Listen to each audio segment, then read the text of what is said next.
মার্কিন president Donald Trump যুদ্ধ শেষ করার জন্য তেহরানের সর্বশেষ প্রস্তাব প্রত্যাখ্যান করার পর সোমবার ইরানের পার্লামেন্ট স্পিকার মোহাম্মদ বাঘের গালিবাফ বলেছেন, ইরান যে কোনো আগ্রাসনকে একটি স্মরণীয় শিক্ষা দিতে প্রস্তুত।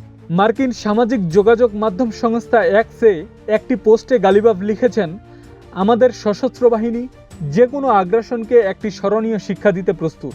তিনি আরও বলেন, ভুল কৌশল এবং ভুল সিদ্ধান্ত সবসময় ভুল ফল বয়ে আনে। পুরো বিশ্ব ইতিমধ্যেই এটি বুঝে গেছে।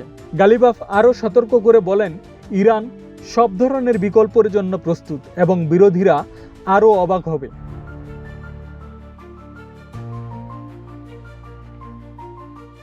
যুদ্ধ শেষ করার মার্কিন প্রস্তাবের জবাবে ইরানের সর্বশেষ প্রতিক্রিয়াকে ট্রাম্প সম্পূর্ণ অগ্রহণযোগ্য বলে প্রত্যাখ্যান করার পর এই সতর্ক বার্তাটি আসে।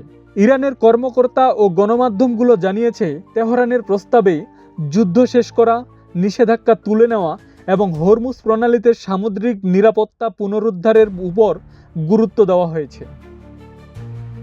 আব্দুস সালাম, প্রজন্ম 24।